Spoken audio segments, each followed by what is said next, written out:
Hello, today we are going to be doing a little bit of Zentangle, and there's all sorts of fun books with Zentangle galore, and you can find different ideas online.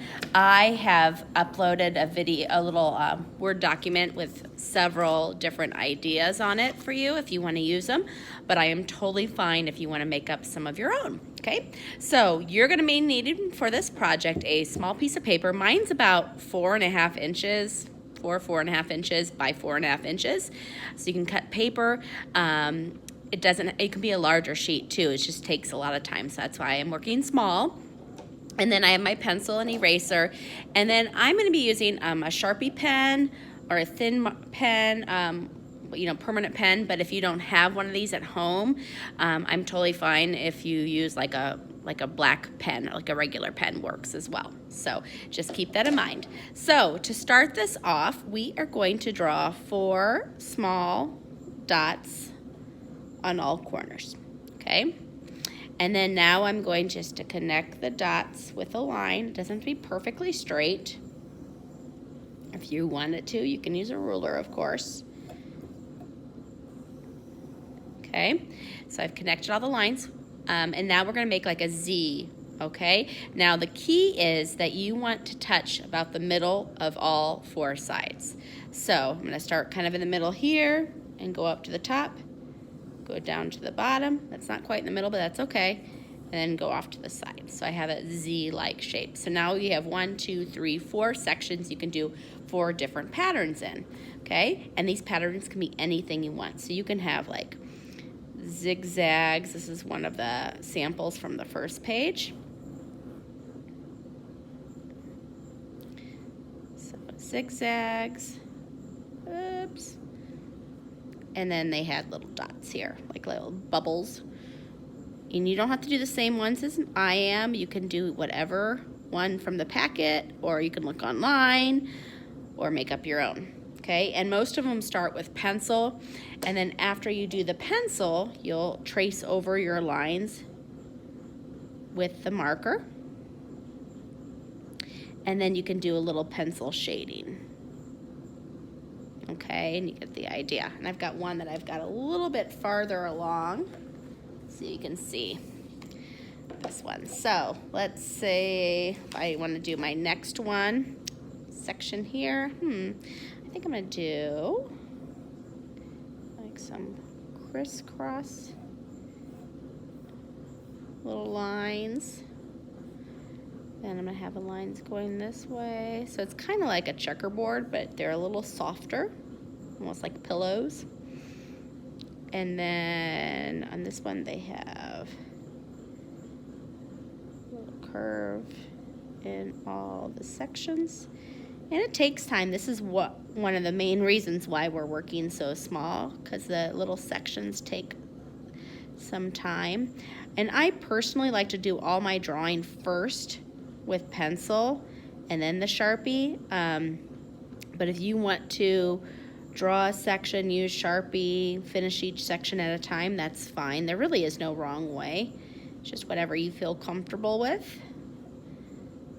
And let's finish with this section.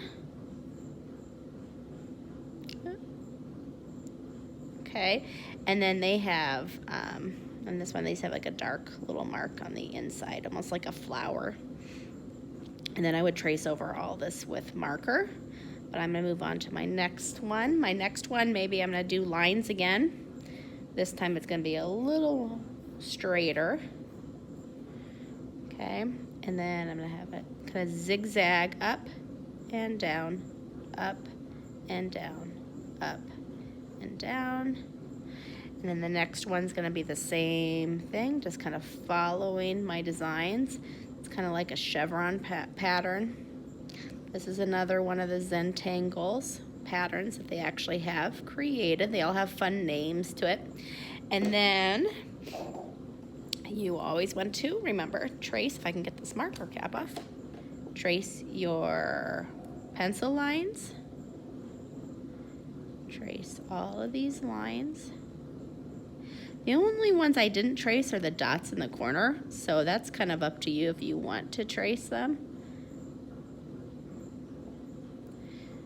I'm going up, down, up, down, up.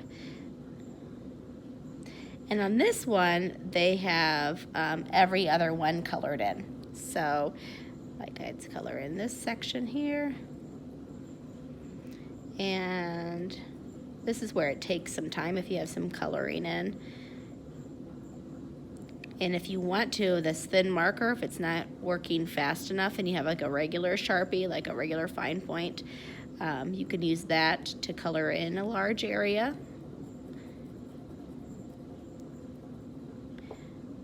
And I'm not doing as nice of a job as I usually like to. There's some little spaces like this I would go back in and color that. But I'm just kind of going through this a little quicker just so you get the idea of what we'll be doing. So I've colored in this section, skip a section, color in the next one. And then after this, I'm going to do some pencil shading. So this is one of those projects you don't have to erase your pencil lines before you move on, because when I shade this, it will make those unwanted lines kind of disappear. And we've done some practice shading. Put the cap on nice and tight. And then with this one, I'm just gonna kind of shade kind of up in the bottom and up the center of just one side. So it eventually gives it almost like a shadow.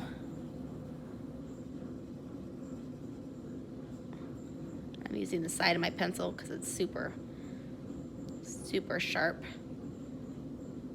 And I can go back in here and darken up this one a little bit. So have fun with it. If you don't get to the pencil shading, that's fine. And you can see I kind of did some shadows like around here where it's kind of overlapping on this one. And this one I just shadowed around the edges. So have fun with your Zentangle. Just remember you start off with the 4 dots in the corner, draw a line, then create kind of your Z, making sure you touch all 4 sides in the middle-ish. And then always start your drawing first with pencil. Then you can use a Sharpie marker or Sharpie pen or just a regular black pen to trace over and then do some coloring. So I hope you have fun with your Zentangle. Bye-bye.